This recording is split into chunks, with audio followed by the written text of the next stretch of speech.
pero estamos haciendo con Martín Leites, Xavier Ramos y Gonzalo Salas. Y el título, por ahora también, es Anatomía de las comparaciones interpersonales.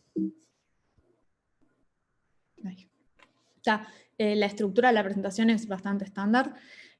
Para comenzar, el objetivo del trabajo, el objetivo principal, hay como varios, pero el principal sería generar evidencia para nuestro país sobre el proceso de formación de grupos de referencia,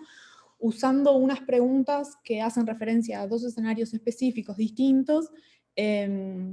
enfocándonos principalmente en el proceso de transmisión intergeneracional y cómo afecta la formación de grupos de referencia. Cuando hablamos de la formación de grupos de referencia, nos centramos en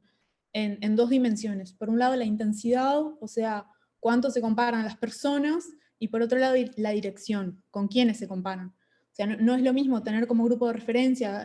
gente con la que trabajás a que sean tus amistades o tu familia. Entonces, esas serían como las dos dimensiones. La primera división así en dos dimensiones que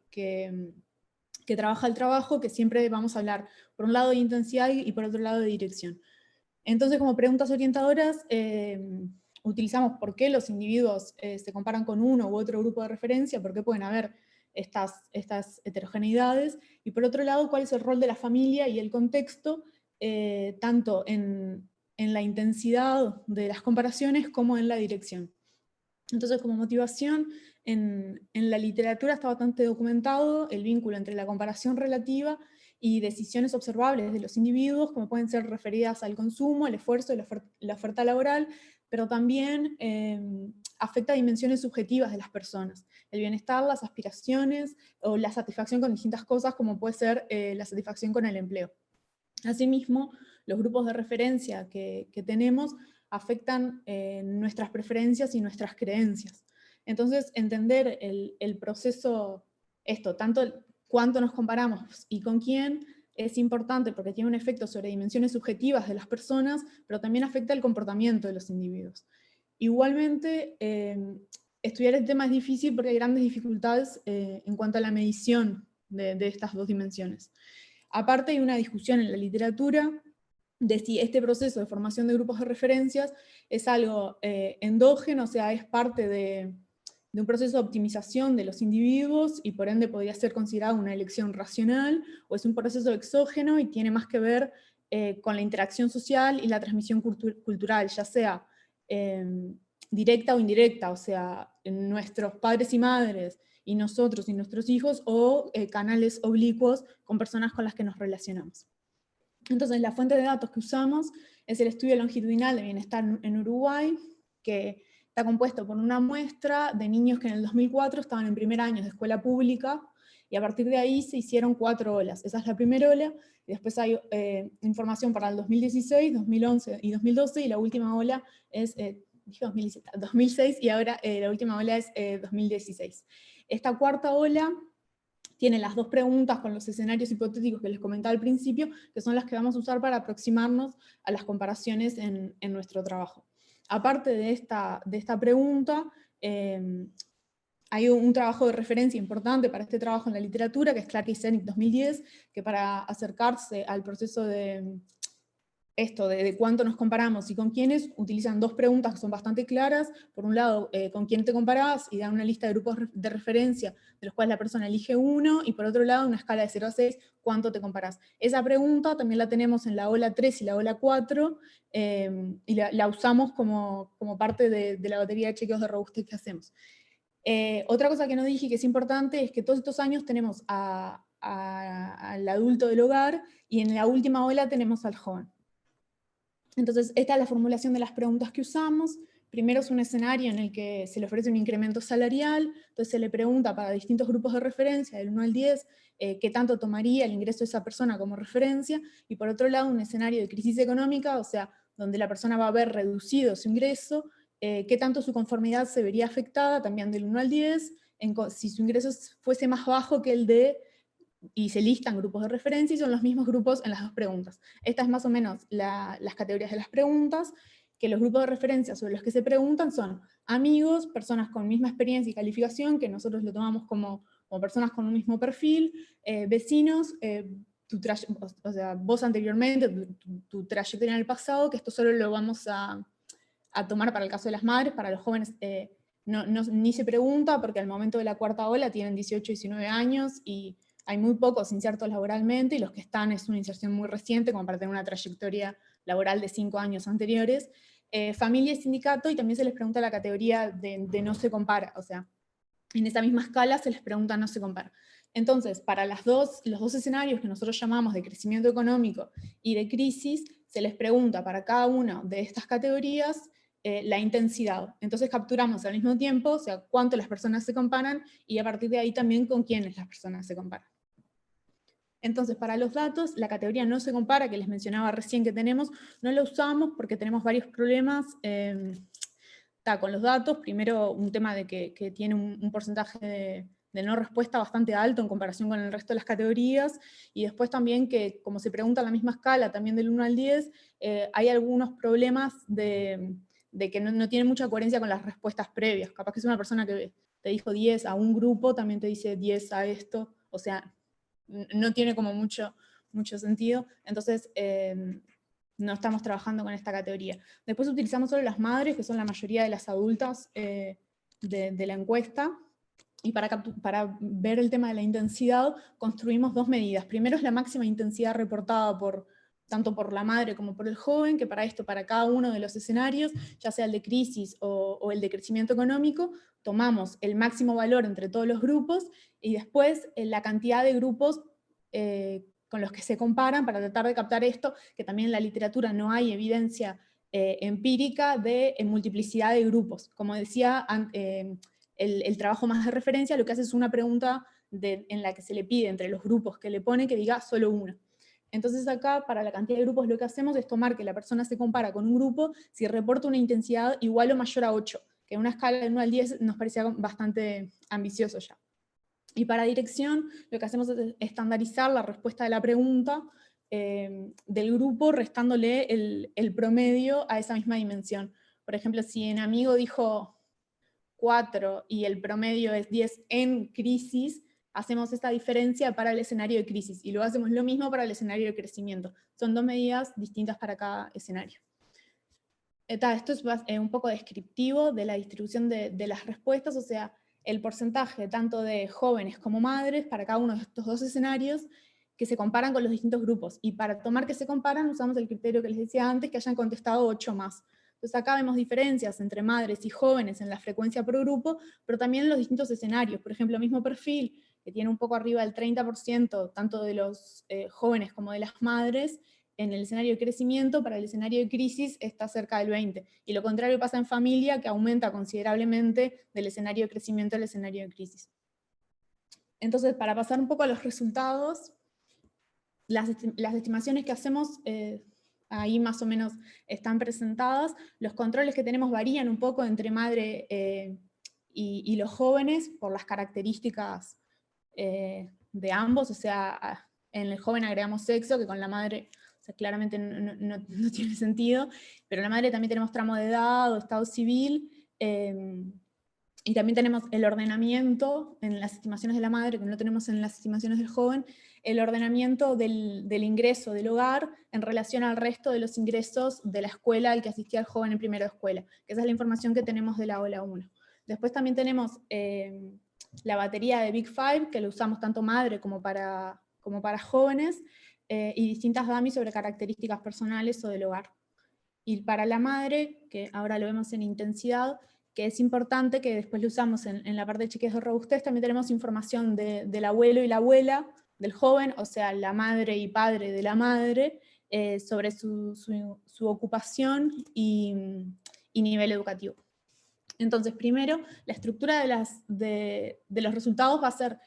primero intensidad, primero madre y después joven, y después dirección también. Primero madre no la muestro para no irnos muy largo, pero les comento medio por arriba, y nos centramos en joven, que lo más importante es el proceso de transmisión intergeneracional. Entonces acá, para la intensidad, este es el caso de la madre, tenemos las dos dimensiones que veníamos diciendo, tenemos las medidas de máximo valor reportado, la cantidad de categorías, y aparte lo que decimos como benchmark interno, que es la respuesta a la pregunta vos anteriormente, que solo lo tenemos para la madre y no lo tenemos para el joven.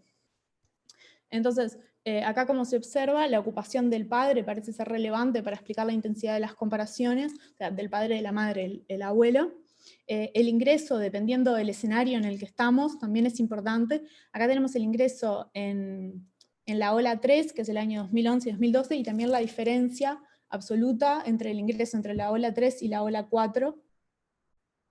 que es la ola con la que estamos trabajando, es la 4, y después para el Big Five también hay distintas dimensiones que varían entre el escenario en el que estamos y la medida que estamos usando. Pero agreeableness, que refiere más a actitudes cooperativas, es bastante sistemático, que parece estar explicando las comparaciones en la madre. Después, al pasar al joven, es importante, no lo mencioné, pero todo el resto de los controles que les dije antes están, no los presentamos todos, primero porque no hay algún control que sea consistente en todo. Hay muy pocas cosas que estén explicando el fenómeno, y después también como para no ocupar demasiado espacio.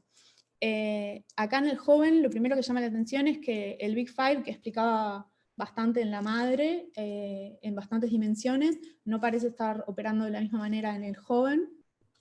Lo que sí parece estar explicando la intensidad en las dos dimensiones y con las dos medidas es el valor reportado por la madre en la misma medida. Acá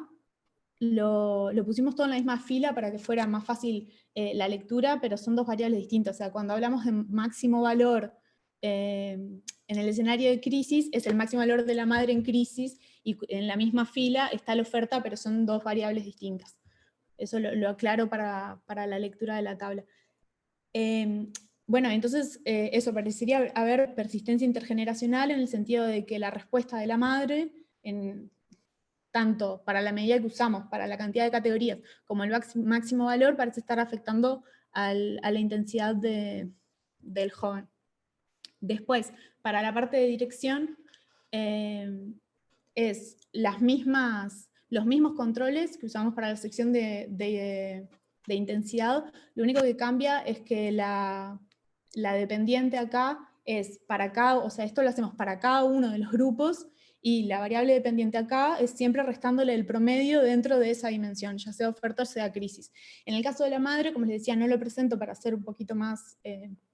ágil la exposición, pero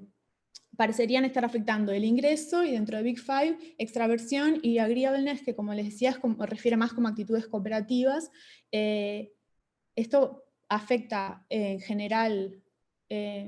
sí, a casi todos los grupos, pero también es interesante ver que cambia el sentido entre distintos grupos de las mismas variables, que es un poco habla de la heterogeneidad en la formación de los grupos de referencia, esto de quiénes se comparan con quién.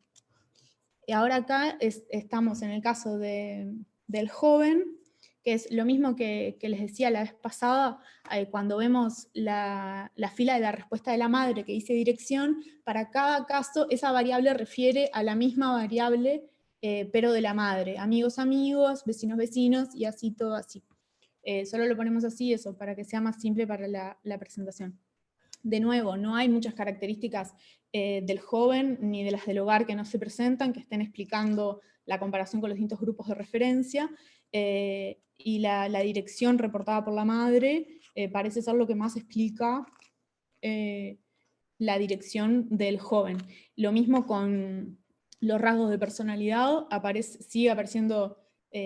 como de cooperación que veíamos antes, y también conscientiousness, solo en familia, que también esto es algo que tenemos que explorar un poco más, la interpretación que le damos a los rasgos de personalidad en la formación de grupos de referencia, pero también es interesante que solo figuren en algunos grupos y en otros no. Y después acá, estos son los grupos relacionados, en la parte de arriba eran grupos como que se pueden definir más de un ambiente social, familia, vecinos,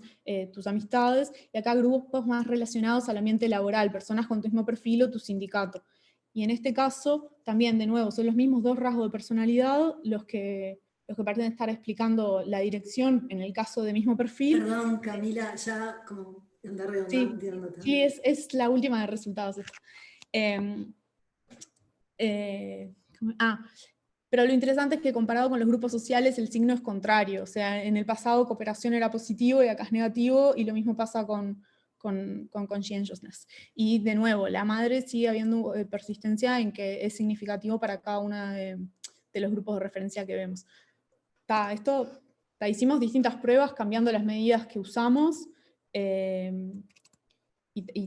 para ver si el tema de la transmisión intergeneracional persistía, y sí, también usamos la pregunta que les decía que se utilizó anteriormente en Clark-Kissenick 2010 para intensidad de dirección de las comparaciones como chequeo de robustez, y también. Y bueno, después usamos efectos fijos por el hogar y variables instrumentales, que no me da para explicar mucho, pero usamos el Big Five de la madre y la ocupación del abuelo como instrumentos para la intensidad con nuestras preguntas de la madre, y parecen ser buenos instrumentos para el caso de las medidas de intensidad, pero no así para dirección, que eso es algo que también tenemos que explorar un poco más. Entonces, para terminar, como conclusiones preliminares, digo preliminares porque es algo en lo que seguimos trabajando, como ya les comenté. No parecemos encontrar muchas variables del hogar o de características personales que estén explicando tanto la intensidad como la dirección de las comparaciones, y cuando las hay tienen baja capacidad explicativa. En el caso de los jóvenes, parecería ser que hay un factor de transmisión directa, transmisión intergeneracional, y que la madre explica gran parte de tanto la intensidad como la dirección de las comparaciones, intensidad vista como el máximo con la cantidad de grupos. Después hay algunos resultados metodológicos de cómo se aproximó este tema en la literatura. Y después, aparte de eso, algo en lo que no profundizamos tanto ahora por el tiempo de exposición, pero que aparte de haber diferencias generacionales, de que no siempre ocurre, o sea, como lo veíamos en intensidad, hay factores individuales o del hogar que explican la intensidad de las comparaciones de la madre, y esto no ocurre en los hijos. También hay diferencias entre los distintos escenarios, especialmente en el caso de la madre, el de crecimiento y el de crisis. Y bueno, básicamente, sí, lo dejo por acá. Muchas gracias.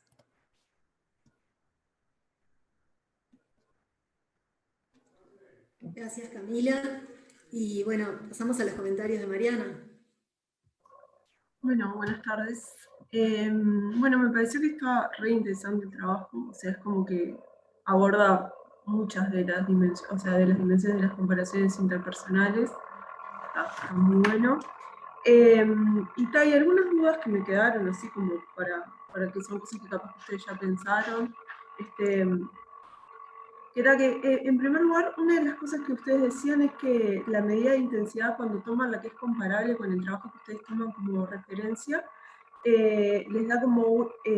una intensidad menor, ¿no? que la que les da a ellos, que aplican esas preguntas, pero en la ONU. Y ustedes decían un poco que tiene que ver con que la pregunta no está exactamente igual preguntada, o sea que los umbrales son un poquito diferentes. Pero además de eso, como que me surgía la duda si podía tener algo que ver, como que el ELBU no sea representativo, o sea, como el ELBU es más bien representativo de los hogares con ingresos bajos y medios, como que si esas diferencias en las intensidades de comparaciones podrían llegar a tener algo que ver con eso. Y no sé si hay como, yo no conozco mucho la literatura, pero como si hay algo de cómo se pueden, o sea, cómo se puede distribuir estas intensidades de comparación en los distintos puntos de la distribución del ingreso. Y me pareció que eso también podía llegar a tener que ver con el tema de algunos de los resultados que ustedes obtienen en las regresiones, que sobre todo que hay un resultado que es un poco llamativo, que es ese que les da como que el nivel socioeconómico está correlacionado con la intensidad, con un signo contrario con el que le da al trabajo de referencia. Entonces, nada, si les parece como que eso puede llegar a tener algo que ver con la muestra. Otra pregunta que me surgió fue que ustedes mencionan esto como que cuando hacen las comparaciones, cuando tienen a las madres y a los hijos, lo hacen con los casos en los que tienen información para todas las preguntas que utilizan, y como que me surgió la duda si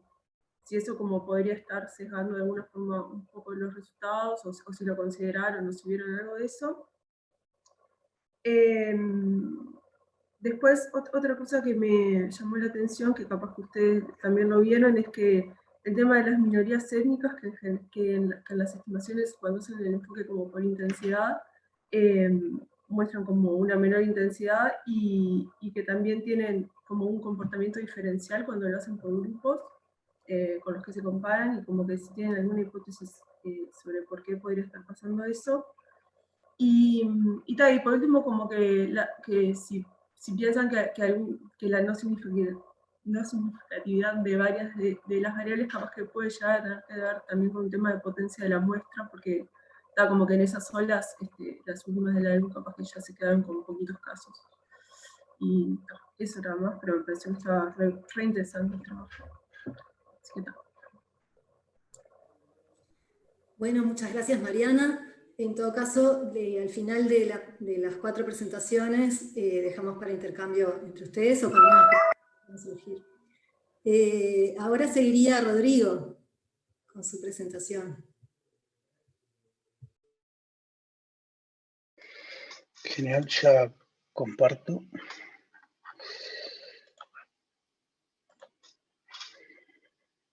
Ahí. ¿Se ve, no? Sí, todo bien. ¿Arrancó?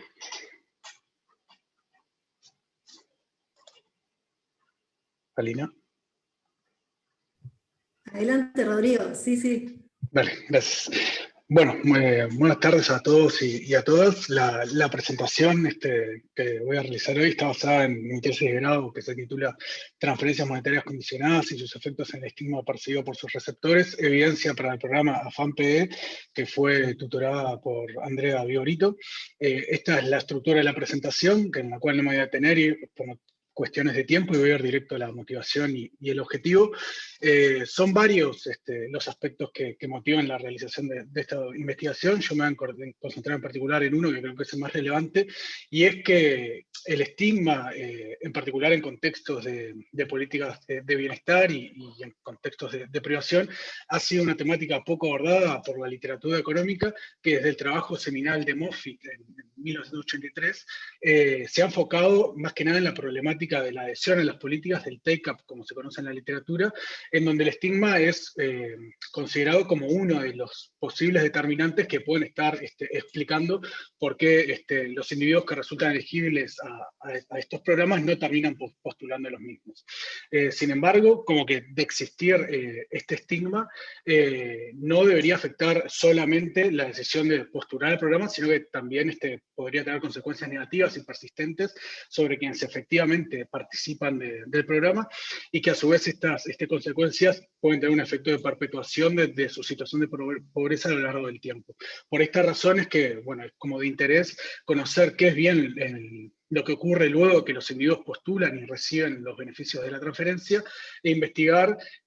si quienes resultan beneficiarios efectivamente perciben estigma y en qué magnitud lo hacen. Por eso el objetivo de este trabajo es identificar y cuantificar el posible efecto de las asignaciones familiares de plan de equidad sobre el estigma percibido por quienes la reciben, comparándolos con respecto a quienes no la reciben, mediante un diseño de regresión discontinua. Yendo a la descripción de la política, las asignaciones familiares de plan de equidad son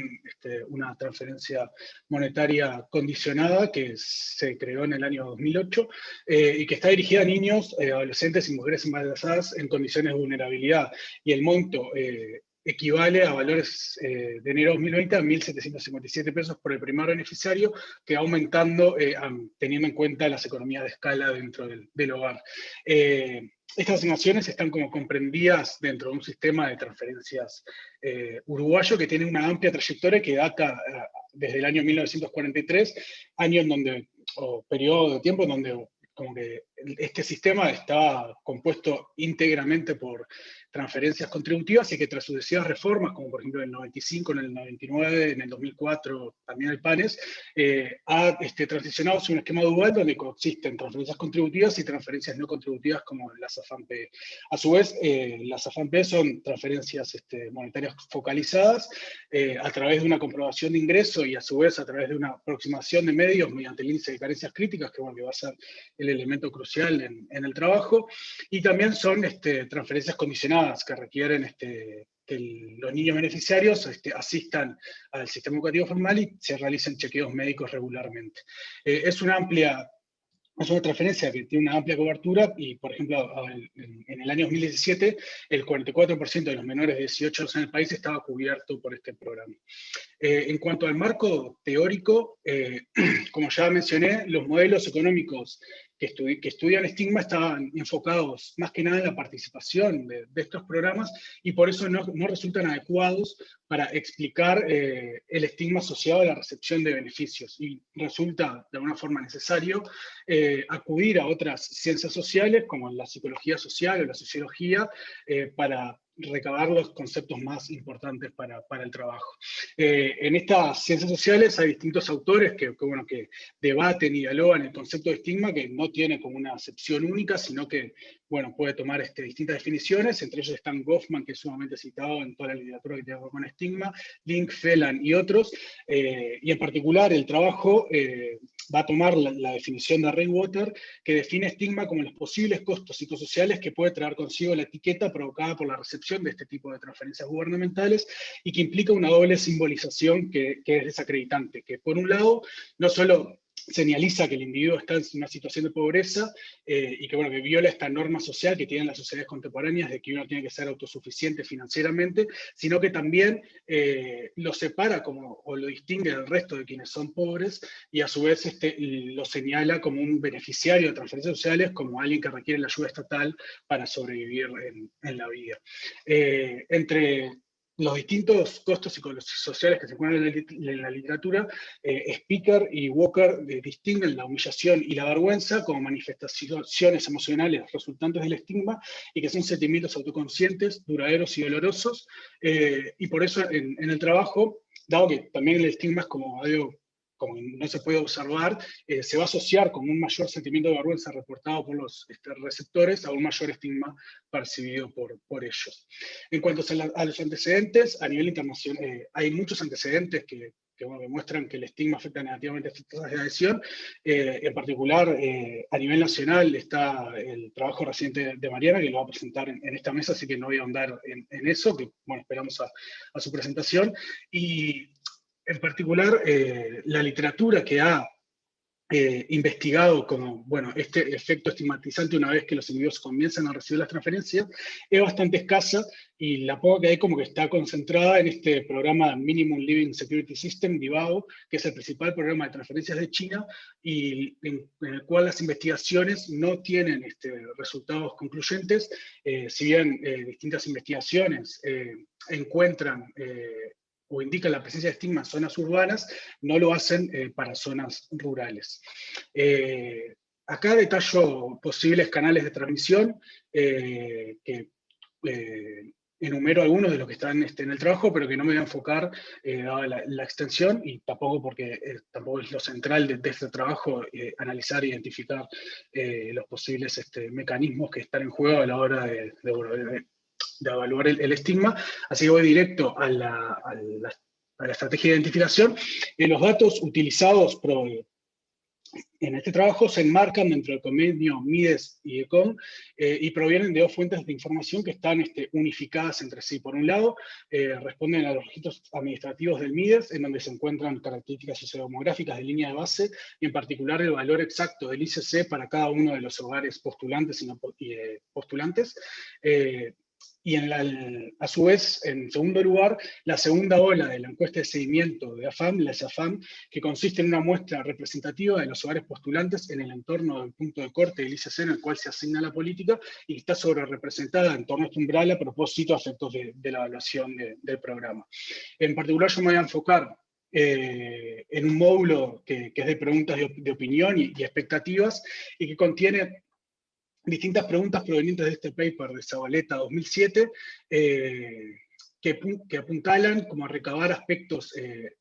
específicos de los sentimientos de vergüenza, de humillación, discriminación, que son cuestiones que están vinculadas o relacionadas al estigma, y más específicamente al estigma vinculado a contextos de pobreza y a políticas públicas de bienestar.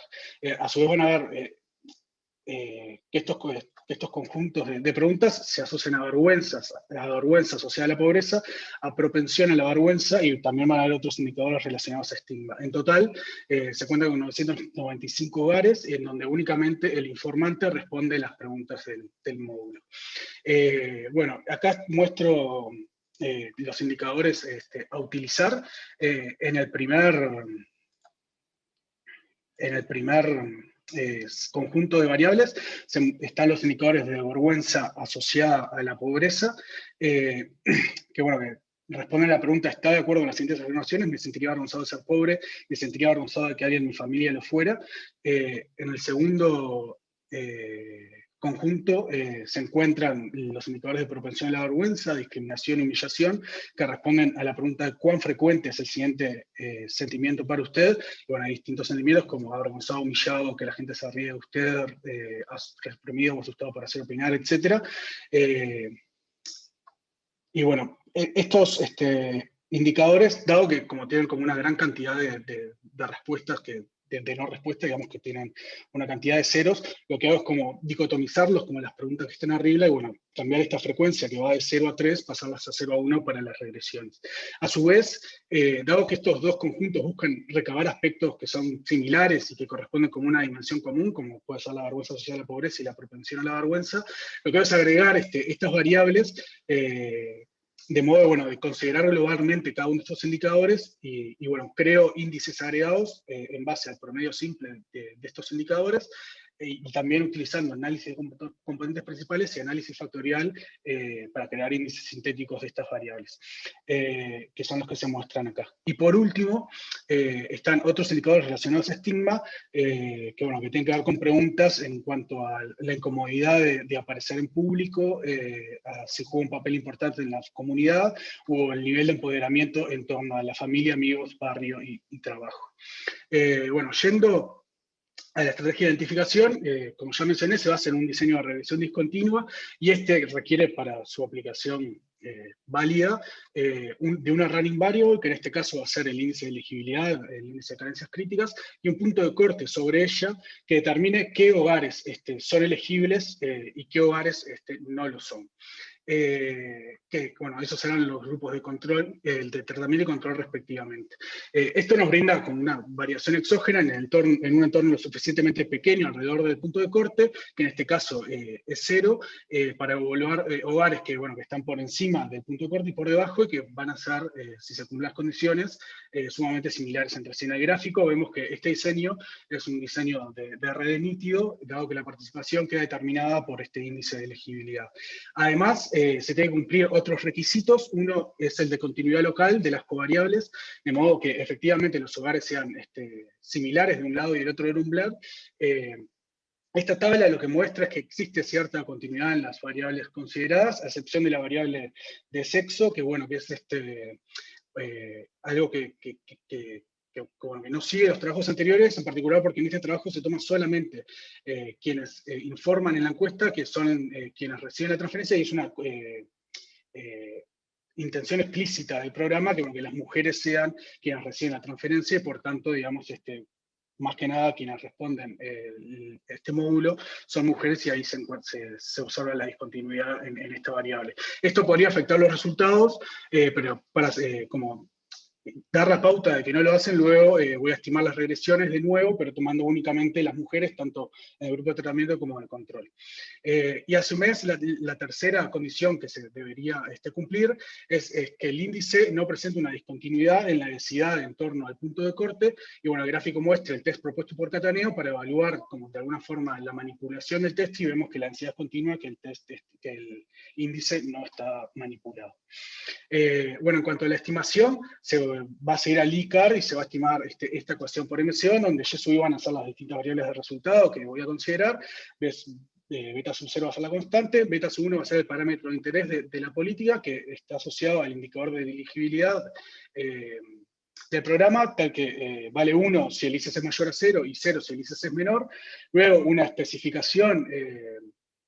una función polinómica del puntaje del score del índice de elegibilidad, un set de variables de control, y bueno, epsilon es el término de error. Bueno, yendo a los resultados, brevemente porque me queda ya poco tiempo, estas tablas que les voy a mostrar muestran los valores del parámetro de interés. Las primeras dos columnas presentan las estimaciones para la especificación polinómica de primer orden de la función del índice de carencias críticas, sin y con controles respectivamente, mientras que la 3 y 4 lo hacen para la especificación cuadrática, también sin y con controles respectivamente. Las variables de control utilizadas son variables que indican el sexo, la edad, la región y la ascendencia étnica de las personas. En todas las regresiones se utilizan errores estándar clusterizados por el índice de elegibilidad, y asimismo se vuelve a mostrar el valor de la media de no elegibles. En este primer cuadro se muestran los efectos de la política en la vergüenza social de la pobreza, que no se encuentran efectos significativos en ninguna de las variantes de las preguntas consideradas, ni tampoco en los índices agregados. En cambio, si consideramos las variables relacionadas a la propensión a la vergüenza, en algunas de estas sí se encuentran efectos sugerentes de la política. En particular, se encuentra que el programa incrementa la probabilidad de sentirse inhibido socialmente en unos 17 puntos porcentuales en promedio, si consideramos las especificaciones cuadráticas de la columna 3 y la columna 4, y un efecto similar es encontrado en la variable que indica que la gente se ríe de los individuos, pero en este caso el efecto sería de 14 puntos porcentuales, dado lo demás constante.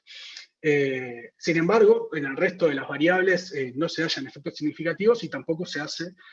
encuentran efectos en los índices compuestos, lo que estaría indicando que, bueno, que este efecto de la política en esta dimensión sería nulo o a lo sumo leve. En cuanto a el efecto en otros indicadores relacionados al estigma, si consideramos de nuevo las especificaciones cuadráticas, se encuentra que el programa aumenta la probabilidad de sentirse incómodo en público en un promedio en 16 puntos porcentuales, ceteris paribus, y asimismo también se encuentra que el programa podría tener efectos de desempoderamiento por parte de receptores, más que nada en el entorno intermedio a ellos, como lo son el barrio y el ámbito laboral, que son los coeficientes que están marcados acá en azul. Bueno, en cuanto a los efectos en las mujeres receptoras, la única razón por la que los agrego es para, bueno, mostrar que si se agarran, digamos, si se toman solo las mujeres,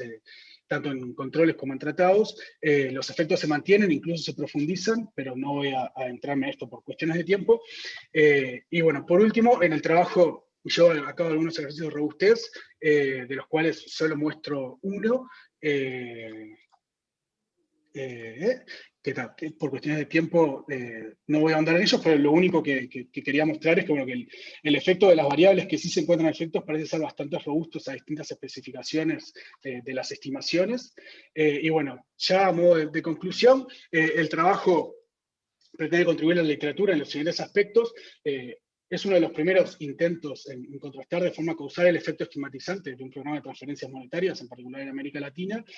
También es una de las primeras aplicaciones empíricas que por lo menos tengo conocimiento del cuestionario de Zabaleta, y asimismo como que intenta ampliar en la vasta investigación de las transferencias monetarias condicionadas, tanto en América Latina y en Uruguay, que, bueno, que se han enfocado en múltiples outcomes, por ejemplo, el mercado laboral, salud y demás, pero que, bueno, que esta dimensión subjetiva del bienestar estaba como poco tratada. Asimismo, el conjunto de resultados encontrados parecería indicar un efecto nulo o leve en el estigma percibido por los receptores. Esto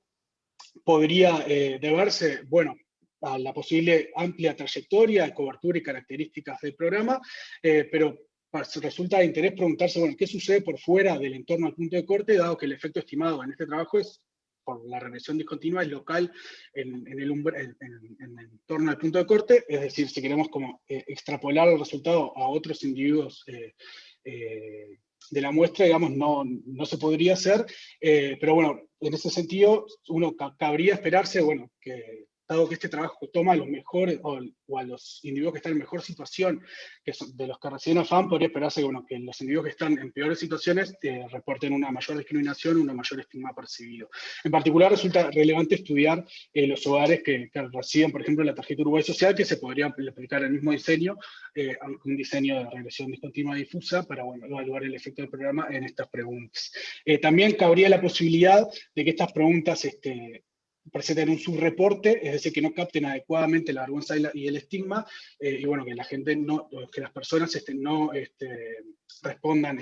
verdaderamente a lo que sienten, digamos, con estos instrumentos, y para eso es necesaria una mayor investigación para validar psicométricamente la captación de estas preguntas, formular posibles nuevos instrumentos que intenten relevar estos aspectos de una mejor forma, y bueno, contrastar los posibles canales de transmisión del estigma en el programa, con lo que es algo que queda por fuera del alcance de este trabajo. Y con eso termino. Disculpas por haberme pasado algunos minutos. Bueno, muchas gracias, Rodrigo. Vamos a dar paso a Luciana, sus comentarios. Tenés que habilitar el micrófono. Bien, voy a compartir pantalla a ver que hice unas mini PPT para compartir. No, ahí se ve, ¿no? Sí. Bueno, voy a hacer unos... Primero me pareció un trabajo, la verdad que súper interesante de leer, lo disfruté mucho leyéndolo. No es un tema que yo maneje demasiado, así que me desasnó bastante, me colgó mucho todo el trabajo como muy prolijo que está en esta tesis. En particular, bueno, voy a sintetizar algunas cositas que planteó Nicolás ya en la presentación. ¿Cuál es el objetivo? Que es analizar el posible efecto de ser beneficiario de las AFAM sobre el estigma percibido por sus perceptores. Entonces hay un debate interesante sobre, o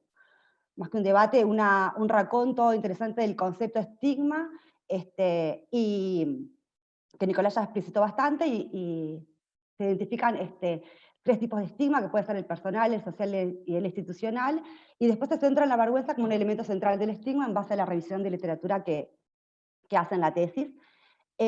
Bueno, la metodología es una RDD, y lo que decía Nicolás al final, que es mira los efectos promedios locales del tratamiento, y encuentra que no hay efectos de la política sobre el índice de vergüenza, pero sí hay un efecto positivo sobre la propensión a la vergüenza.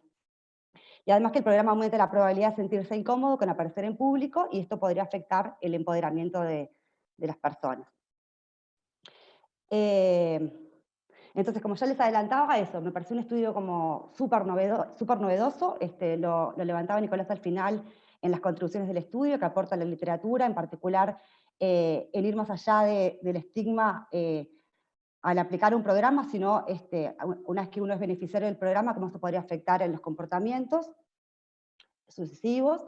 Hace una discusión de la metodología bastante exhaustiva también, de sus alcances y limitaciones, y nada, la verdad que lo disfruté mucho, pero tengo algunos mínimos comentarios, sobre todo pensando en si en algún momento se retoma esta línea de trabajo, que podría estar bueno mirar, y algunas cosas que me generaron dudas de si se podría hacer, pero capaz que si los datos lo permitieran, también capaz que podría estar bueno mirar. El principal comentario es que me hubiese gustado capaz que ver un poquito más qué es esto de la propensión a la vergüenza. Está como súper explicado la vergüenza y el vínculo de la fundamentación teórica con el estigma, pero la propensión a la vergüenza es una batería distinta de preguntas a lo que es la forma de capturar o de aproximarse a la vergüenza. Entonces, si bien está claro los instrumentos que se están usando, me hubiese gustado más como, bueno, ver cómo esa propensión a la vergüenza podría estar afectando, o cómo ser beneficiario del programa podría estar afectando esa propensión a la vergüenza, qué implica esa propensión a la vergüenza, y si eso podría tener implicancias distintas a sentir vergüenza. Si pensáramos en después recomendaciones de políticas, si serían similares o no a partir del resultado de la propensión a la vergüenza. Después, otra pregunta que me surge es si si a partir de los datos que tenés, no sé si esto puede ser posible, se podría pensar en hacer un modelo estructural. O sea, un modelo estructural que puedas dar como primero la probabilidad de aplicar el programa, y una vez que las personas deciden aplicar, cómo eso, y son beneficiarios, cómo ser beneficiario del programa te afectaría al estigma, o al estigma, tanto en la propensión a la vergüenza como a la vergüenza, pero eso no sé si es posible con los datos. Eso sería como, bueno, estarías mirando las dos patas de la literatura que recontabas en la tesis. La tercera pregunta, si se podría mirar la intensidad del tratamiento, capaz que podrías encontrar efectos diferenciales según la composición del hogar, si hay menores, cada subsidio, cada transferencia que reciben los hogares también dependen de los menores que hay en el hogar y de las edades, capaz que podría haber un efecto diferencial ahí. Y la última, si pensaste, y si tendría sentido, capaz que no lo tiene, incorporar en estos modelos también las percepciones que tienen los individuos, si es que hay información, sobre las creencias, por ejemplo, las causas de pobreza, la justicia, el esfuerzo, meritocracia, etcétera, de los individuos, capaz que podría dar alguna pista también sobre el estigma personal que tengan los individuos. Y nada, hasta acá los comentarios, pero felicitaciones porque es un trabajo precioso y súper lindo de leer. Bueno, muchas gracias, Luciana, por tus comentarios. Y ahora pasamos a la presentación de Mariana. Bueno, comparto.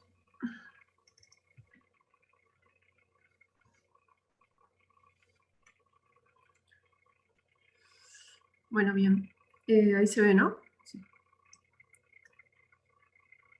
Bueno, este trabajo se titula La nueva edición de las asignaciones familiares por el plan de equidad, un análisis con énfasis en los determinantes socioculturales y psicológicos. Y es el documento que presenté está basado en mi tesis de maestría de la Facultad de Ciencias Económicas, que fue orientada por Martín Leites. Bueno, los objetivos del trabajo son básicamente estudiar cuáles son los determinantes de la nueva edición de las asignaciones familiares o el plan de equidad, haciendo énfasis en los determinantes culturales y psicológicos, y entre ellos en el estigma. Es como un poco el trabajo que presentaba recién Rodrigo, pero al revés, digamos. O sea, estoy viendo si el estigma determina o no la adhesión. La no adhesión se define como la proporción de personas o de hogares que, siendo elegibles para recibir el programa, no lo solicitan. No lo reciben, en realidad. Bueno, la motivación detrás de este trabajo es, en primer lugar, que es un tema que no está muy desarrollado ni en la región ni en Uruguay. En particular en Uruguay hay un antecedente que yo conozco de un estudio así de no adhesión o de non-take-up que refiere al PANES. Y bueno, y parece ser importante estudiar la no adhesión porque en primer lugar es un obstáculo a la consecución de los objetivos de cualquier programa, que en el caso de las asignaciones familiares con el plan de equidad, los objetivos son la reducción de la pobreza y la integración de los hogares más vulnerables a la matriz de protección social. Y además, bueno, estudiar un poco los factores que determinan la adhesión también puede contribuir a la discusión sobre el diseño o rediseño de programas de este tipo. Y también me resulta interesante usar el ELU, que no lo voy a presentar porque las presentaciones anteriores ya lo hicieron, pero que como decían los expositores anteriores, tienen unos módulos de preguntas sobre percepciones y actitudes que hasta el momento no han sido demasiado explotados. En cuanto al marco teórico, en general los modelos de non-take-up tienen un marco teórico en modelos de maximización de la utilidad individual, en los cuales lo que se plantea es que un individuo o un hogar que es elegible a participar en un programa, lo hace o no cuando los costos de la participación, o sea, lo hace cuando los costos de participación son menores a los beneficios que recibe por participar.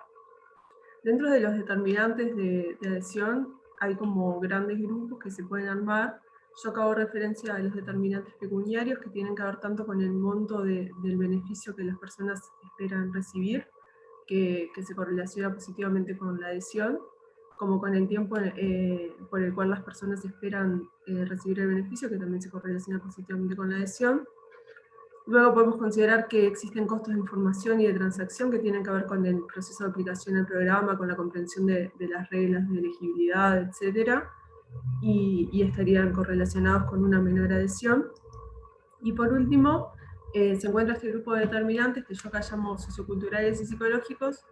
que en realidad es un grupo amplio de aspectos que refieren al conjunto de valores y creencias sobre lo que es justo, y también a cuáles son las causas a las que se atribuye la pobreza, y relacionado con esto al estigma que se asocia tanto a la pobreza como a la recepción de beneficios sociales.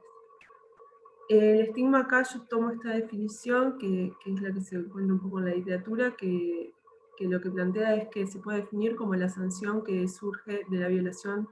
a la norma que establece que las personas tienen que ser autosuficientes. El modelo el primer modelo que establece como una relación, una modelización así en el marco de un modelo económico entre la relación del estigma y la adhesión a programas sociales es el de Moffitt de 1983. Y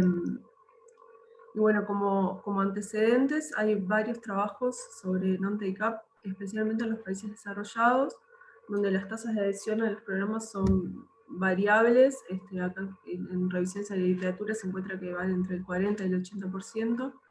Varían según el tipo de programa, y por ejemplo la asistencia social suele tener tasas de adhesión menores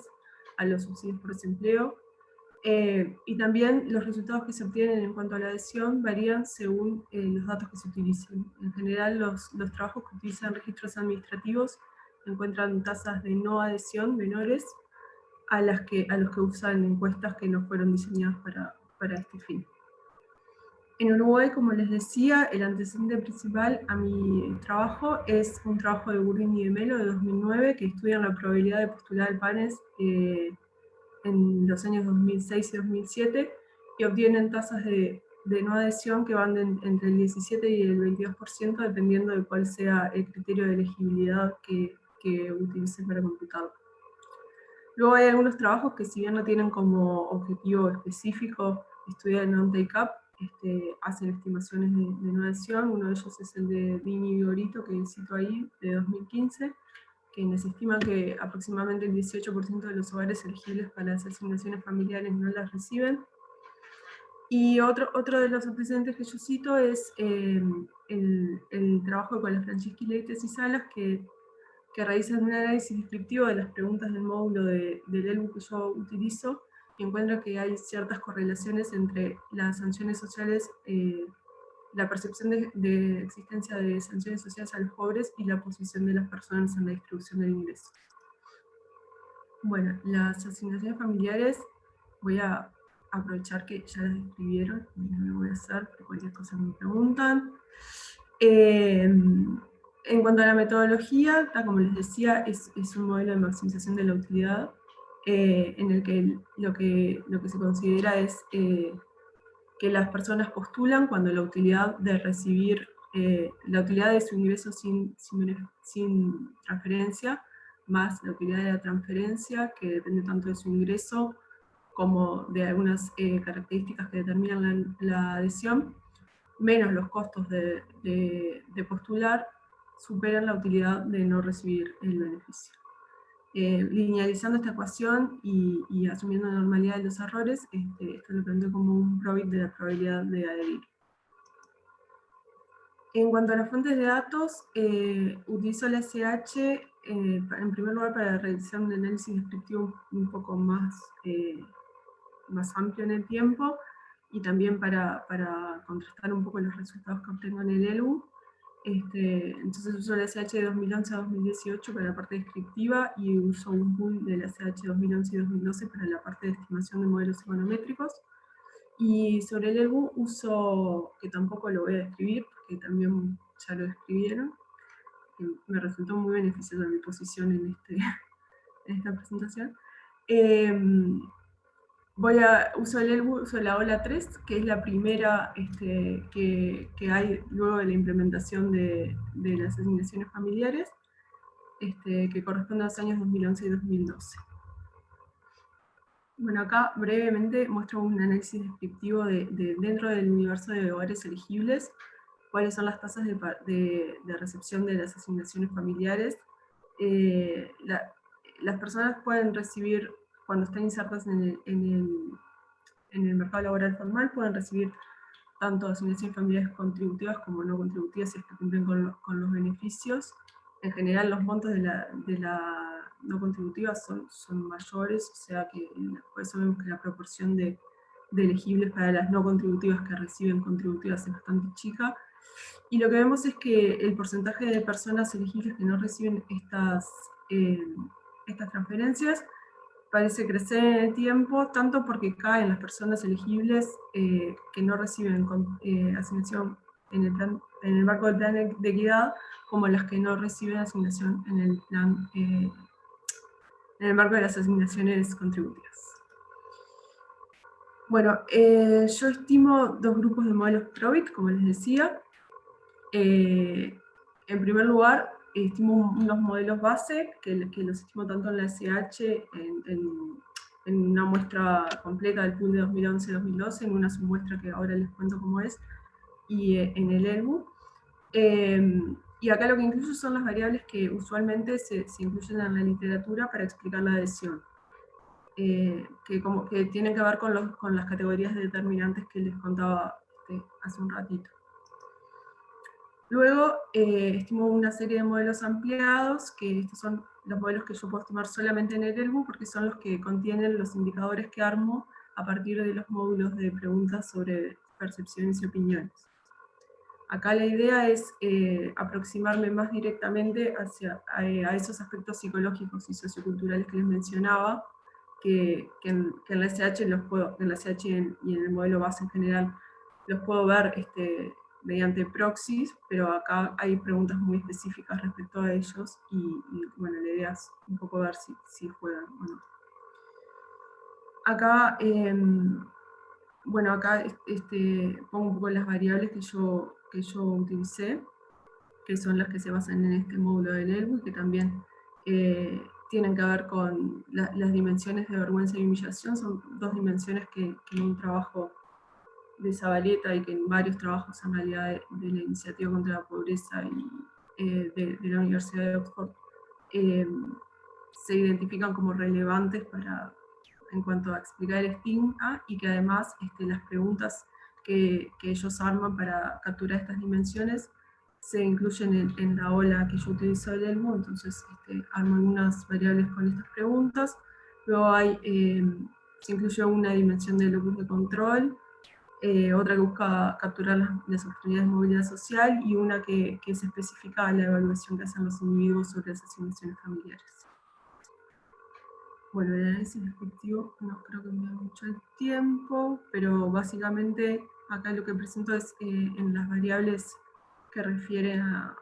al estigma y a otros aspectos psicológicos y sociales. Gracias. Y lo que encuentro es que hay o sea, que se ven algunas asociaciones entre las respuestas a estas preguntas y ser elegible o no, y ser elegible y recibir o no. Acá presento un poco los resultados del modelo base. En primer lugar, lo que vemos es bastante coherente con la literatura previa. La proporción del beneficio en los ingresos del hogar se relaciona positivamente con la probabilidad de adhesión. La presencia de menores en el hogar también. Luego hay un resultado que no es el que se esperaría, que es que en la literatura lo que se encuentra es que en general en las localidades más chicas, dado que las personas son más identificables, el estigma sería mayor, por lo cual la adhesión sería menor. Yo acá no expliqué esto, que es importante. La primera columna es el pool de SH 2011 y 2012. La segunda es los mismos datos, pero restringidos a las localidades que releva el ELBU, o sea, lo hago lo más comparable posible con el ELBU, y la tercera es el ELBU. Bueno, lo que les decía que en las especificaciones, las dos primeras que incluyen una variable categórica que tiene al interior encuentro una asociación positiva entre que el hogar resida en el interior y la adhesión, lo cual no es lo que yo esperaría a priori, pero que puede tener que ver un poco tanto con el diseño del instrumento que determina la elegibilidad, que es el ICC, como con características propias del despliegue territorial del MIDES en el interior. Encuentro también que la variable que refiere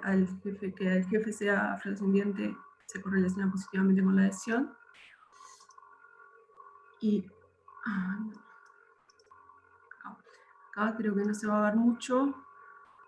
pero presenta los resultados del modelo ampliado, que como les decía, se estima solo en el ELWU, y lo que hace es mantener las variables del modelo base, pero añadir estas otras variables que buscan recoger las dimensiones que les comentaba.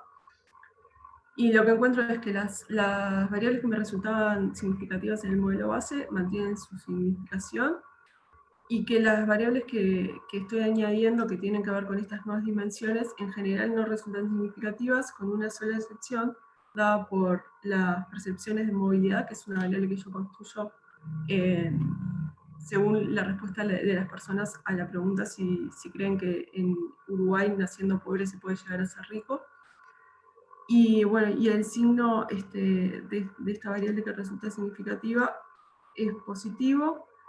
y una hipótesis respecto a ella es que puede ser que aquellos individuos que piensen que existen posibilidades de movilidad social estén más dispuestos a asumir los costos de la postulación que aquellos que piensan que, independientemente de lo que hagan,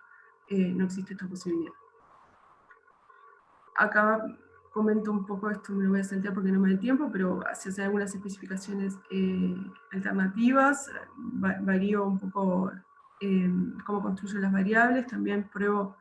variando el umbral de ICC, que es lo que determina la elegibilidad, para ver cómo me varían los resultados, que no cambian demasiado. Hago una prueba considerando solo a los hogares que tienen niños en edad escolar,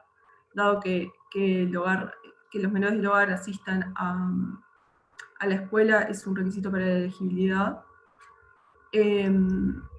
Y bueno, como comentarios finales, en términos generales, en el modelo base lo que se ve son resultados que tienen que ver con lo encontrado en la literatura, específicamente el beneficio esperado de la presencia de 3 o más menores de edad y las jefaturas afrodescendientes se correlacionan positivamente con la adhesión,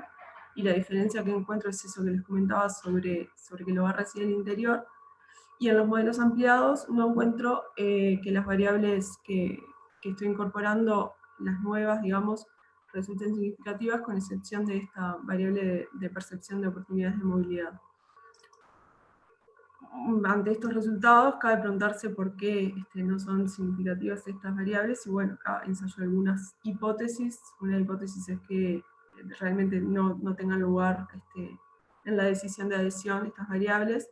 pero también puede haber problemas para capturar las dimensiones que yo estoy buscando capturar, tanto porque son dimensiones subjetivas como porque son muy sensibles a cómo se preguntan. Por otro lado, la muestra tiene algunas características particulares que pueden tener que ver con los resultados que obtengo.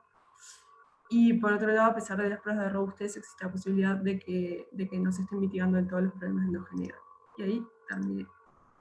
Gracias. Bueno, muchísimas gracias, Mariana. Vamos a pasar a los comentarios que están a cargo de Rodrigo. Bueno, buenas tardes de nuevo. Primero que nada quería agradecer la presentación a Mariana, que fue re clara, que me ayudó a entender algunas cosas que me habían quedado dudas de leer el documento, y tal, incluso tachar algún comentario que tenía para hacer. De los que no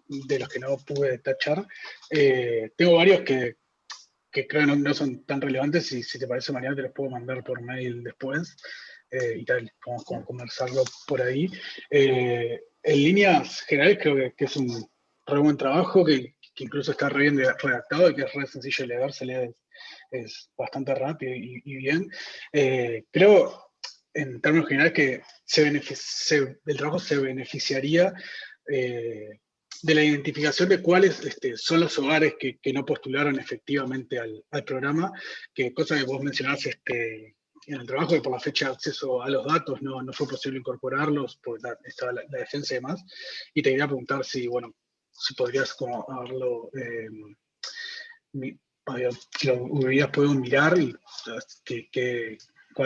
en qué mejoraba. Después, con comentarios más específicos, el primero tiene como relación con la discusión conceptual de los factores que, digamos, no tradicionales que pueden afectar estas tasas de adhesión. Se me quedó sin batería justo esto, y me desconcentró. Con la discusión conceptual esta de los factores no tradicionales que pueden afectar la adhesión a este tipo de programas, que a lo largo como del trabajo se mencionan como factores de naturaleza sociocultural y psicológica, o dimensiones subjetivas, estigma y otras denominaciones, que creo que no necesariamente son la misma cosa, sino que también incluso aparecen como literaturas distintas, y creo que estaría bueno como delimitarlo un poco más. En particular, toda la literatura que ve el take-up está más relacionada con el estigma, y creo que debería como, específicamente siempre referirse como a ese concepto, que si bien, como mencioné antes, como es muy difícil de definir, creo que en el trabajo, si bien se define como una sanción por violar esta norma social de autosuficiencia, en la literatura se suele definir como, desde la política, como una herramienta que puede ser explícita o implícita, y que se utiliza como para disuadir o desincentivar a aquellos que no merecen la política, y que desde como la perspectiva de la gente, de los individuos, se utiliza o se define como una desutilidad que está derivada como de costos psicosociales. Creo que sería bueno como para plantearlo y definirlo como lo definen los autores que estudian, más que nada como para que quede más claro en el trabajo. Y en ese sentido creo que sería interesante como destacar que el trabajo, y creo como que apoya de alguna forma como la captación de estos instrumentos no podría ser la más adecuada, y es que con una base de datos distinta como es la ELU, que es lo que vos utilizás, y bueno, yo utilizo la SAFAM, como que en general estas preguntas tienen como una mayor tasa de respuesta afirmativa cuando la culpa o como la responsabilidad de la vergüenza o del sentimiento de estigmatización y demás, como recae en otras personas externas al individuo, que cuando tienen como responder qué es cómo se sienten internamente, como en general como que esquivan responder esa pregunta. Esa es como la interpretación que tengo, y tal, como que en general las variables que tienen respuesta y que resultan significativas y demás son las que como llevan como la culpa del sentimiento o recae en otros. Y tal, creo que eso podría explicar de alguna forma por qué estas variables no tienen incidencia en el take-up, y bueno, capaz que la necesidad de formularlas de otra manera o instrumentar nuevos instrumentos. Relacionado con las preguntas, también creo que algo que estaría bueno para el trabajo es que podrías como probar, como hice en la tesis, hacer un análisis factorial o de componentes principales, que no solo para reducir la dimensionalidad de todos los indicadores y quedarte solo con un par de factores, sino también como para sacarle más jugo a la variación que contiene cada una de las preguntas individuales, y sería como una solución alternativa al problema que vos planteás claro en el trabajo, que es como el parsimonio de inclusión de demasiados regresores en la regresión, que incluso vos tendrías la ventaja de como las estás utilizando como regresores y no como variable dependiente, podrías como quedarte con más factores y incluirlos como regresores, y ahí tener como una incorporación de todos estos indicadores en 2, 3, 4 factores reducidos que te permitan incorporar estos aspectos en el análisis econométrico. En cuarto lugar, quería preguntarte si probaste como hacer las regresiones utilizando un modelo Logit o simplemente haciendo MSO, dado que como que la utilización del Probit requiere como suponer la normalidad en los errores de la regresión, que si bien lo mencionas en el trabajo es algo que no está como muy profundizado, si es así efectivamente, y capaz que si probás como con estas otras dos especificaciones como que, y no cambian mucho, creo que podría ser conveniente como que quedarte con el MSO y como sacarte ese supuesto de normalidad encima, que tal, capaz que es más sencillo incluso a la hora explicar los resultados, porque no hay que plantear como efectos marginales, sino simplemente los coeficientes y listo. Y por último, hay algo que como que no me queda claro y creo que estaría bueno como para debatir, y es como que el estar en localidades pequeñas o rurales sea como un ambiente, un clima más propicio para la generación o producción, no sé cómo decirlo, de estigma y su baja adhesión derivada, y que los antecedentes, por ejemplo, del programa de China, de Ibao, se encuentra como lo contrario, que el estigma aparece en zonas urbanas y no en rurales, que suelen ser más reducidas. Y si no, creo también como teóricamente puede ser respaldado de esa forma, porque como que el estigma, por general, se plantea como en base bueno, a prejuicios y a supuestos o etiquetas que nosotros le atribuimos a ciertos individuos o grupos poblacionales, que justamente como vivir en lugares más chicos, en localidades más pequeñas, puede hacer que, bueno, que uno conozca más como a quien percibe el beneficio, y puede ayudar a derribar esos prejuicios o a disminuir el estigma. Por ejemplo, si yo conozco a cierta persona que es beneficiaria, que además trabaja, puede ser que derribe como ese estereotipo de, bueno, que los beneficiarios de este tipo de transferencias no trabajan. Y creo que en ese sentido, que el efecto que encontrás sea contrario puede como ahondar en esa hipótesis, y que creo que puede ser interesante. Hay un trabajo, por ejemplo, de Selay para Nueva York, que Perdón. consideran,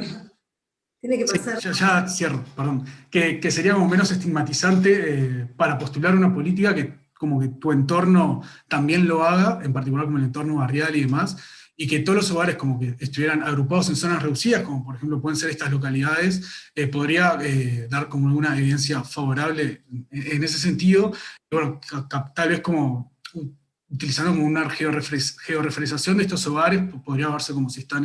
como agrupados en localidades chiquitas, y eso como que aportaría a esa hipótesis, que bueno, capaz que todos los que postulan están como cerca, y personas que están como en barrios aislados terminan no postulando. Creo que eso también sería interesante de ver. Bueno, muy bien, gracias. Haremos ahora el pasaje al último trabajo de la mesa, que es el trabajo de Luciana Méndez y Santiago Uro.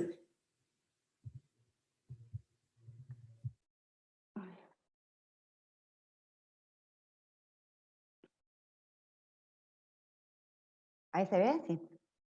Bueno, este es un trabajo que estamos haciendo con Santi Borone, que todavía está en pañales, así que cualquier comentario es más que bienvenido.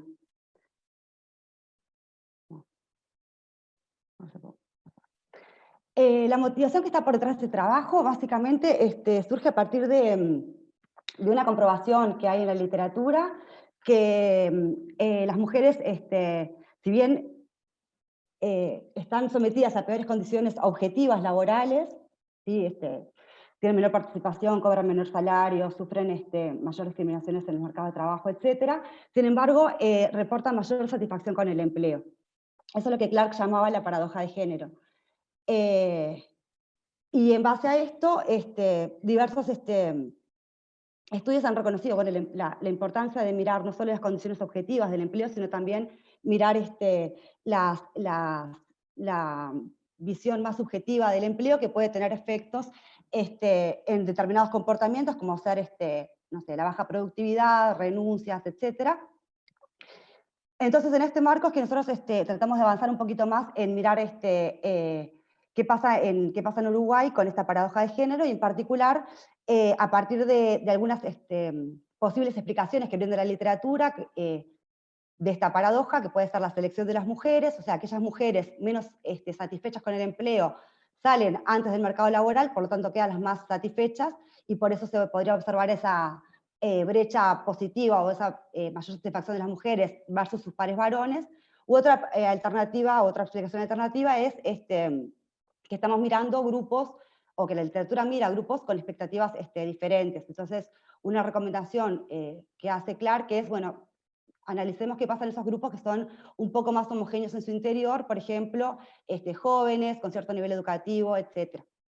Nosotros nos vamos a centrar en analizar si observamos diferencias de género en la satisfacción con el empleo, centrándonos en el análisis de las personas con título de doctorado en Uruguay,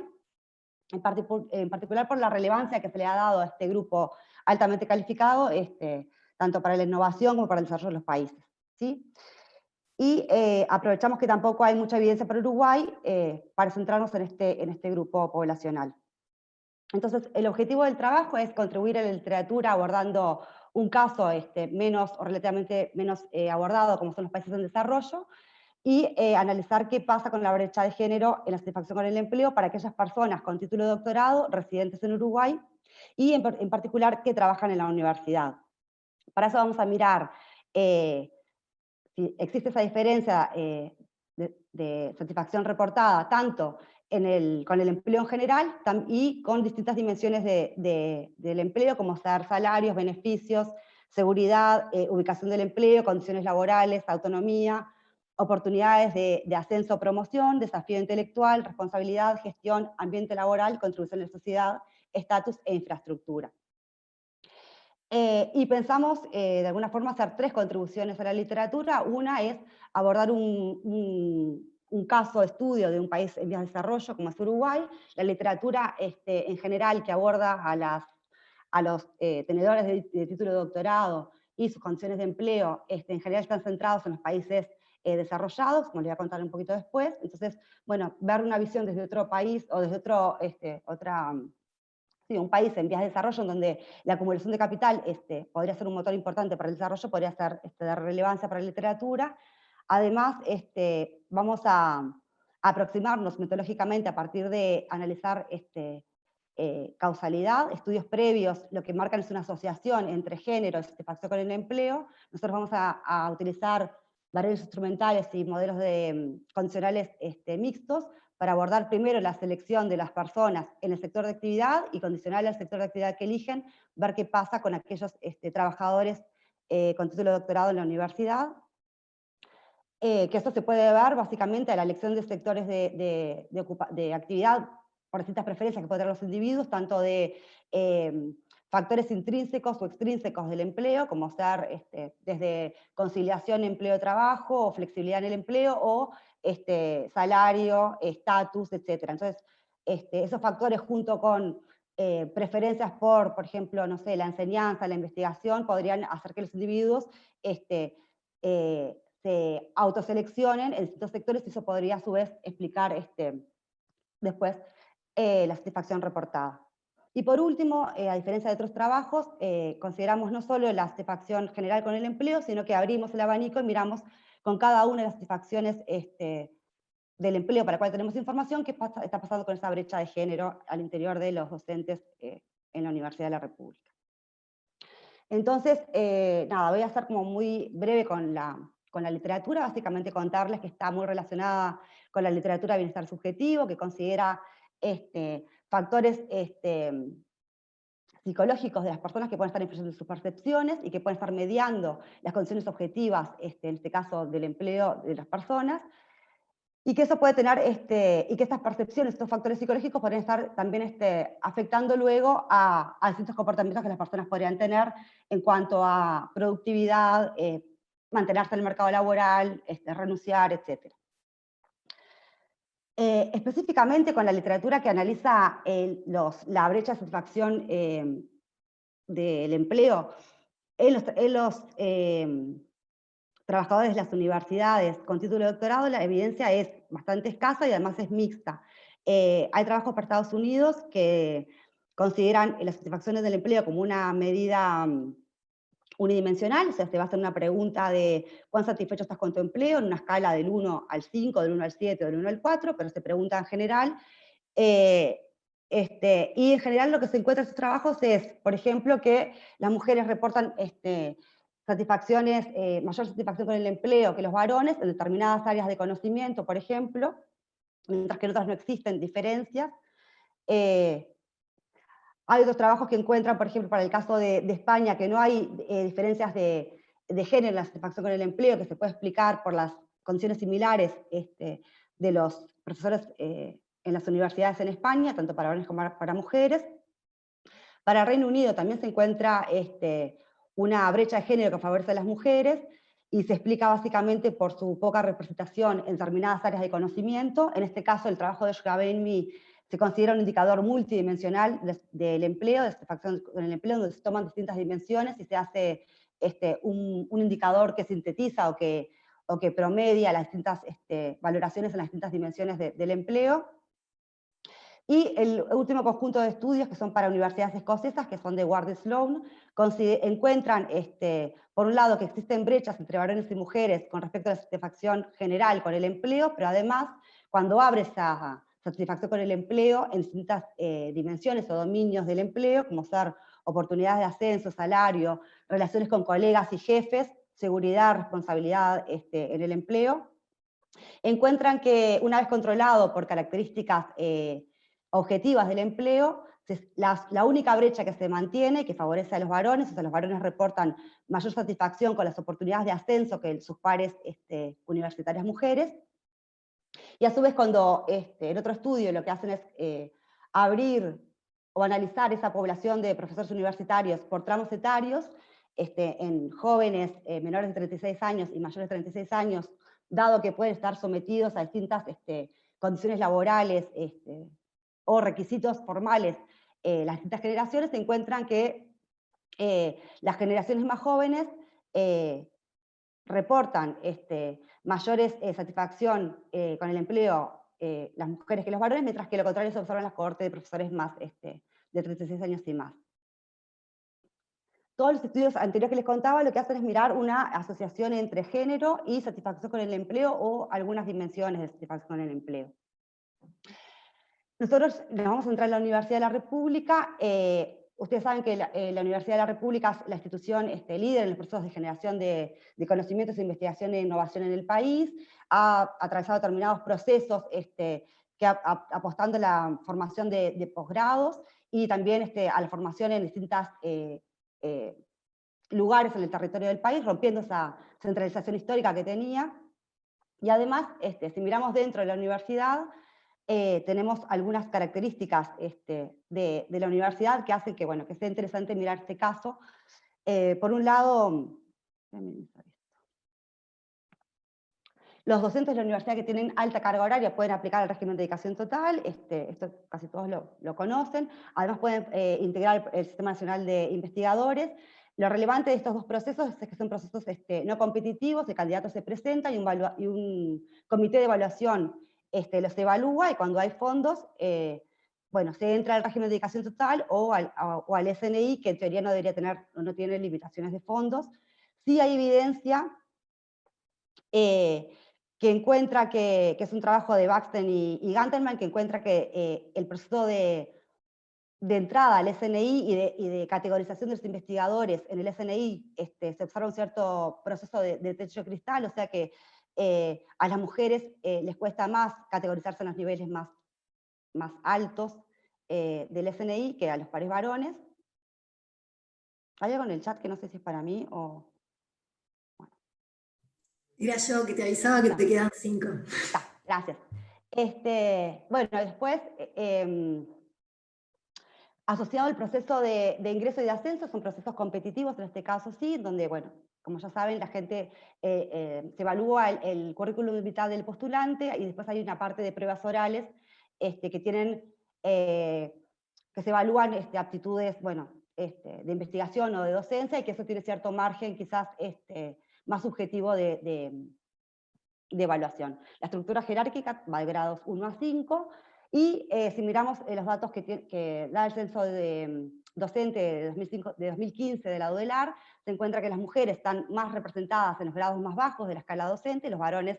en los grados más altos, y además hay diferencias en las áreas. Las mujeres están más presentes en las ciencias de la salud y humanidades, y los varones en lo que es ingeniería y tecnología. Esto es para todos los docentes de la universidad, independientemente de su formación máxima alcanzada. Si miramos el régimen de dedicación total, también encontramos que las mujeres están más presentes en grados más bajos, por lo anterior, básicamente, y que también en el SNI se observan, no hay trabajos, hay un trabajo que muestra que hay un cierto proceso de discriminación de acceso a los niveles más altos del SNI.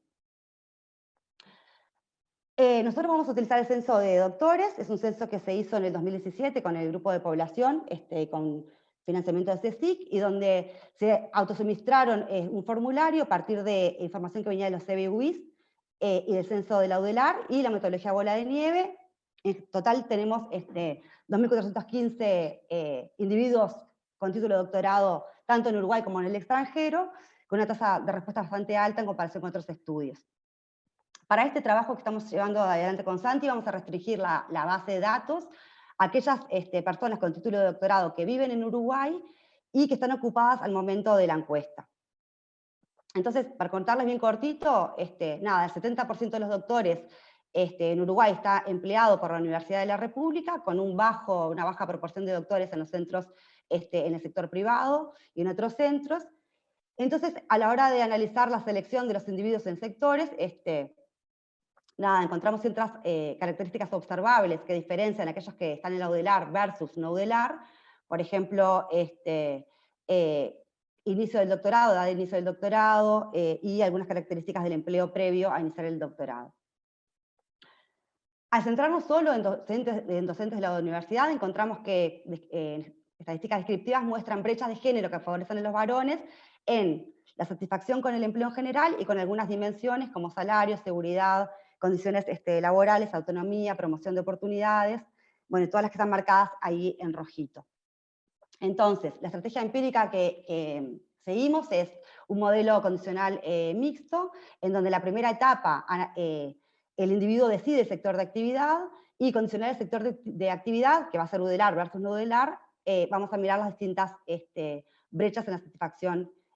con el empleo, condicional a un montón de variables, tanto sociodemográficas como de trayectorias educativas previas, como de empleo previo al doctorado e inmediatamente después del doctorado, y a su vez vamos a controlar por un conjunto de variables instrumentales en la elección del sector de actividad, y en la satisfacción con el empleo actual, además vamos a controlar con algunas características del empleo actual. Entonces es una primera etapa, es un modelo, un PROBIT, y en la segunda etapa es un modelo, un order PROBIT, que va de 1 a 4, donde 1 es estar muy insatisfecho con el empleo U, alguna dimensión del empleo, y 4 es muy satisfecho. Las variables de exclusión instrumentales que usamos son 3, que son las fuentes de financiamiento del doctorado, que pueden estar incidiendo después en la exposición al sector de actividad, y el tiempo transcurrido desde que terminó el grado hasta que inició el doctorado, siguiendo a Di Paolo, y el nivel educativo de los padres. Entonces, dado que estoy como pasada de tiempo, voy a mostrarles algunos resultados principales, que encontramos que una vez condicional a determinadas características observables de los individuos, algunas brechas se mantienen, favoreciendo a los varones, en seguridad, en autonomía, en promoción de oportunidades, en satisfacción de las tareas de gestión y con la contribución a la sociedad, y otras desaparecen. Si hacemos el análisis por cohortes menores de 50 y de 50 y más, las que persisten son las brechas de autonomía y promoción de oportunidades, y algunas brechas se cierran las brechas, la satisfacción global del empleo, salarios, condiciones laborales, desafío intelectual, infraestructura y responsabilidad.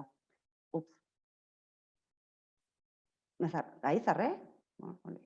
Entonces, en base a los resultados que tenemos, nos surgieron dos preguntas. Por un lado, encontramos que algunas brechas se cierran, mientras que otras se mantienen. Entonces, intentamos ver qué posibles explicaciones le podríamos encontrar a esto. Las explicaciones que brinda la literatura son dos, básicamente. Algunas brechas persisten porque hay factores, o podrían haber factores inobservables, que afectan de forma diferente a las mujeres y a los varones. Esa es una primera explicación. Sin embargo, hay algunos de esos rasgos de la personalidad o preferencias o gustos, como ser, por ejemplo, la aversión al riesgo o la competencia, o ser más competitivo el varón que la mujer. No hay evidencia suficiente, según Bertrand, de que se podría estar pensando en esta posible explicación. Y la otra, ya voy a Lina, y la otra es las distintas oportunidades de ascenso que enfrentan varones y mujeres. Entonces, voy a saltearme lo que viene después, les voy a contar cortito lo que seguimos haciendo, fue mirar qué variables están afectando de forma diferencial a la satisfacción de los varones y las mujeres, para poder identificar qué puede estar por ahí atrás.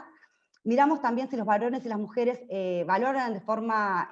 similar o no distintas dimensiones del empleo, encontramos que no. Los varones valoran más el salario y las mujeres más las condiciones laborales. Eso va en línea con la literatura que señala que unos valoran factores más extrínsecos y otros más intrínsecos. Y me salto directamente a lo que encontramos nosotros, y es que hay algunos factores que son clave y que pueden estar afectando o podría estar explicando estos resultados, y podría estar centrado, si bien necesitamos más estudios, en que podrían haber distintas promociones o distintas prácticas en las oportunidades de ascenso de varones y mujeres que podrían estar afectando los resultados, si bien necesitamos más investigación sobre ese sentido, si es que hay pautas diferenciales entre varones y mujeres de ascenso que pueden estar afectando esa insatisfacción de las mujeres, que además aquellas que tienen menor rango, menores actividades de mentoring o de formación de investigadores jóvenes, son las que más reportan insatisfacción, y podríamos estar pensando que si las oportunidades de ascenso fueran de alguna forma más equitativas, podrían disminuir algunas brechas existentes. Y perdón que me pasé, perdón por pensé que me iba a dar, pero... Bueno, gracias Luciana, no hay problema, pasemos a los comentarios de Camila. Bien, gracias. Lo mío voy a hacer lo más rápida que pueda, aparte así si alguien tiene algún comentario más, dejamos como unos minutitos para eso. A mí el trabajo me re gustó. Yo ya había visto una presentación previa, traté de que los comentarios no fueran a pisarse con algunos que surgieron ahí, para no copiar y para que fuera de más productividad para vos. No, lo primero que me pasó bastante leyéndolo, y que capaz que era cuestión de verlo en la tabla de descriptivas que tienen, creo que es la tabla 2, que yo siempre pensaba qué características tenían las personas que no estaban en Uruguay, porque ustedes como que dividen UDELAR y no UDELAR, y no sé, capaz que el N es tan chiquito, no tengo ni idea, no conozco esta fuente, pero como que pensaba que hay una decisión también después de hacer el doctorado, si lo hiciste en el exterior, que puede ser no volver a Uruguay, y que eso puede estar afectado por cosas subjetivas que también afectan la satisfacción, o mismo por la satisfacción.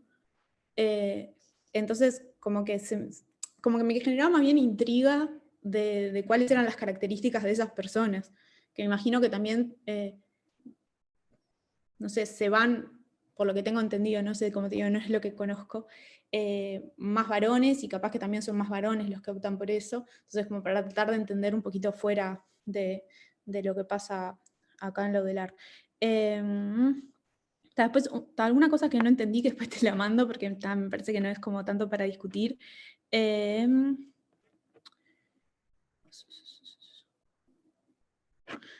No, después, por lo que yo entendí, también planteaban que las mujeres valoran más el ambiente y cosas menos relacionadas con salario o condiciones más observables del trabajo antes de acceder, y que si te parece que eso capaz tendría que ver con una elección de si trabajar o no en la UDELAR, o sea, que a priori pienses que el ambiente va a ser de alguna manera y que eso afecte tu satisfacción para bien o para mal. Más bien, o sea, ¿cuál era tu idea? Más que nada. Después también vi que uno de los resultados era que personas con experiencia previa al doctorado tenían mayor satisfacción, y quería preguntarles si saben cuál experiencia previa fue esa,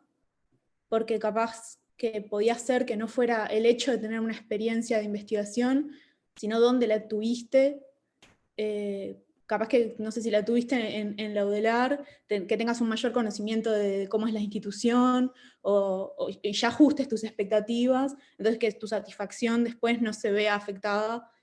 por brechas de aspiraciones o expectativas, porque ya sabes mejor cómo es la institución en la que estás trabajando, por ejemplo. Después también vi que tenían un efecto diferencial por edad, que los jóvenes se reducía más la brecha, y a ver si esto lo habían discutido, si les parece que es porque la institución es distinta para los jóvenes, o sea, como que acceden en un momento distinto, o si es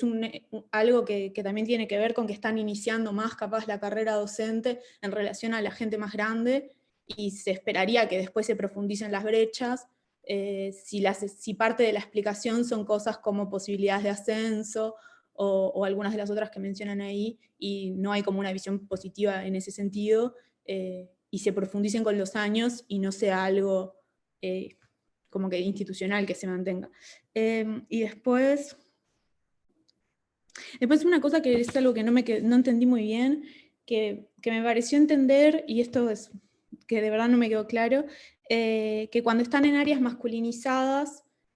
cuando las mujeres trabajan en áreas que están masculinizadas, no encontraban diferencias en muchas dimensiones que sí encontraban en otras áreas. Y primero si entendí bien, y que si eso es así, ¿por qué les parecía que podía ser? Si porque son áreas que tienen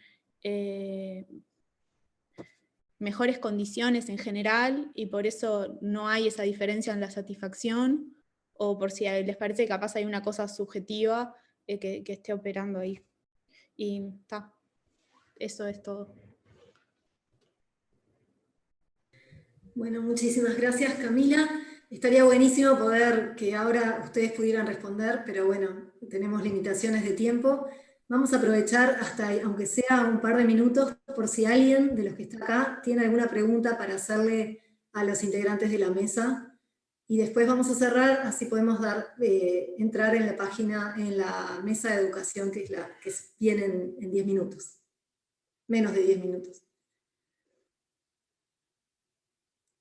Una pregunta chiquita, se puede igual. Bueno, ¿no? Bueno, entonces les agradezco a todos, les agradezco a la mesa por el esfuerzo, por cumplir con los tiempos, les agradezco a todos por estar, y muy linda mesa, muy lindos trabajos. Nos vemos ahora en 5 minutos en la mesa de educación. Chao.